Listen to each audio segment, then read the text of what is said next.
Hi friends, मेरे channel पे आप सभी का स्वागत है। तो दोस्तों, अगर आप मेरे चैनल पे नए आए हैं तो प्लीज़ चैनल को सब्सक्राइब कर लें। फ्रेंड्स, ये सारे प्रश्न ग्रुप डी में पूछे गए हैं जो पिछले 2018 में हुए थे। तो आइए देखते हैं। दोस्तों, वीडियो को अंत तक देखिएगा, बहुत ही अच्छे अच्छे प्रश्न हैं और सारे प्रश्न ग्रुप डी के परीक्षा में पूछे गए हैं। तो आइए पहला प्रश्न देखते हैं। पहला प्रश्न है, कौन विद्युत परिपथ में आवेशों का प्रवाह स्थापित करता है? तो इलेक्ट्रॉन। क्या? इलेक्ट्रॉन जो है विद्युत परिपथ में आवेशों का प्रवाह स्थापित करता है। अगला प्रश्न है फ्रेंड्स, रेपो दर, रिवर्स रेपो दर और नकद रिजर्व अनुपात नियमित अंतराल पर किस बैंक के द्वारा तय किए जाते हैं? तो आरबीआई के द्वारा, रिजर्व बैंक ऑफ इंडिया के द्वारा रेपो दर, रिवर्स रेपो दर, नकद रिजर्व अनुपात नियमित अंतराल पर आरबीआई के द्वारा निर्धारित किए जाते हैं। अगला प्रश्न है फ्रेंड्स, कौन सा ऊतक पौधों को लचीलापन देता है? तो स्थूल कोण ऊतक। कौन सा? स्थूल कोण ऊतक जो है पौधों को लचीलापन देता है। अगला प्रश्न है, पुष्प के प्रजनन भाग कौन कौन से हैं? तो पुंकेसर और अंडप पुष्प के प्रजनन भाग हैं। अगला प्रश्न है, आधुनिक आवर्त सारणी में प्राकृतिक रूप से मिलने वाली कितनी अक्रिय गैस हैं? तो 6। कितनी अक्रिय गैस हैं? 6 अक्रिय गैस हैं। अगला प्रश्न है, स्वतंत्रता हेतु भारत के संघर्ष के दौरान किसने केसरी और मराठा समाचार पत्र निकाला शुरू किया था? तो बाल गंगाधर तिलक ने। किसने? बाल गंगाधर तिलक ने स्वतंत्रता हेतु भारत के संघर्ष के दौरान केसरी और मराठा समाचार पत्र निकाला था। अगला प्रश्न है फ्रेंड्स, 25 डिग्री सेल्सियस पर एल्युमिनियम में ध्वनि की गति कितनी मीटर पर सेकंड होती है? तो 6420। कितना? 6420 मीटर प्रति सेकंड होती है एल्युमिनियम में। अगला प्रश्न है दोस्तों, दुनिया के पहले मानव जैसे दिखने वाले रोबोट का नाम क्या है जो हिंदी में बोल सकता है? इस रोबोट को 2018 में एक भारतीय सॉफ्टवेयर इंजीनियर ने बनाया था। तो दुनिया के पहले मानव रसीम। कौन से? रसीम जैसे दिखने वाले रोबोट का नाम है। अगला प्रश्न है फ्रेंड्स, स्टैचू ऑफ यूनिटी के मुख्य वास्तुकार कौन है जिसका उद्घाटन अक्टूबर 2018 में भारत के प्रधानमंत्री द्वारा किया गया था? तो राम वी सुतार। कौन है? स्टैचू ऑफ यूनिटी के मुख्य वास्तुकार कौन है? राम वी सुतार। अगला प्रश्न है दोस्तों, किन धातुओं को चाकू से काटा जा सकता है? तो लिथियम को, सोडियम को और पोटेशियम को। ये तीनों धातुओं को चाकू से काटा जा सकता है।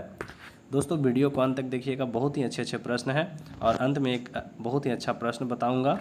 और फ्रेंड्स, ये सारे प्रश्न ग्रुप डी में पूछे गए हैं। तो आइए देखते हैं। मेंडलीफ ने जब अपना कार्य करना शुरू किया था उस समय कितने तत्व ज्ञात थे? तो उस समय 63 तत्व ज्ञात थे। कितने? 63। जब मेंडलीफ ने अपना कार्य करना शुरू किया था। बगलीहार बांध किस नदी पर बनाया गया? तो चेनाब नदी पर। कब? बगलीहार बांध किस नदी पर बनाया गया? तो चेनाब नदी पर। यह भी ग्रुप डी में पूछा गया प्रश्न है फ्रेंड्स 2018 में।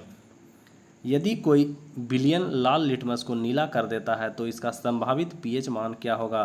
तो इसका संभावित पीएच मान 10 होगा। यदि कोई विलयन लाल लिटमस को नीला कर देता है तो इसका संभावित पीएच मान 10 होगा। अगला प्रश्न है फ्रेंड्स, शरीर का कौन सा वह बल है जिसके साथ पृथ्वी इसे आकर्षित करती है? तो वजन। किया? वजन जो वह बल है जिसके साथ पृथ्वी इसे आकर्षित करती है। अगला प्रश्न है, एक्सीडेंटल प्राइम मिनिस्टर नामक पुस्तक किस भारतीय प्रधानमंत्री की जीवनी पर आधारित है? तो डॉक्टर मनमोहन सिंह की जीवनी पर आधारित है। अगला प्रश्न है फ्रेंड्स, आणविक विज्ञान में ऊर्जा को अक्सर किस वोल्ट की इकाई में व्यक्त किया जाता है? तो इलेक्ट्रॉन। आणविक विज्ञान में ऊर्जा को अक्सर इलेक्ट्रॉन वोल्ट की इकाई में व्यक्त किया जाता है। अगला प्रश्न है फ्रेंड्स, भारत की सरकारी योजनाओं में से किसका उद्देश्य लोगों के वित्तीय समावेशन को बढ़ाना है? तो प्रधानमंत्री जन धन योजना। किस योजना को? प्रधानमंत्री जन धन योजना का उद्देश्य लोगों के वित्तीय समावेशन को बढ़ाना है। अगला प्रश्न है फ्रेंड्स, 10 केजी द्रव्यमान का एक पिंड 6 मीटर प्रति सेकंड के वेग से गतिमान है। इस पिंड पर निहित गतिज ऊर्जा क्या होगी? तो गतिज ऊर्जा बराबर हाफ mv²। तो हाफ mv² मास दिया हुआ है, वेग दिया हुआ है, तो इसका आंसर कितना आएगा दोस्तों? 180 जूल। अगला प्रश्न है, दृढ़ ऊतक कोशिकाओं की कोशिका भित्तियां किसके कारण मोटी हो जाती है? तो लिनिन किसके कारण? लिग्निन के कारण। दृढ़ ऊतक कोशिकाओं की कोशिका भित्तियां जो हैं लिग्निन के कारण मोटी हो जाती है। अगला प्रश्न है फ्रेंड्स, किस विषय में उत्कृष्ट प्रदर्शन हेतु सरस्वती सम्मान पुरस्कार प्रदान किए जाते हैं? तो साहित्य। साहित्य विषय में सरस्वती सम्मान पुरस्कार प्रदान किए जाते हैं।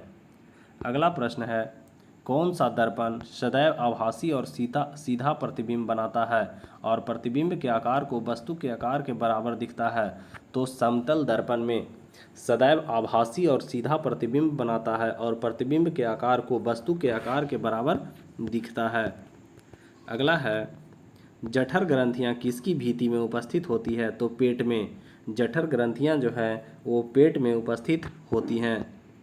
अगला प्रश्न है फ्रेंड्स, माउंट एवरेस्ट पर चढ़ाई करने वाली सबसे कम उम्र की भारतीय महिला कौन है जिन्होंने मई 2018 में इस उपलब्धि को हासिल किया?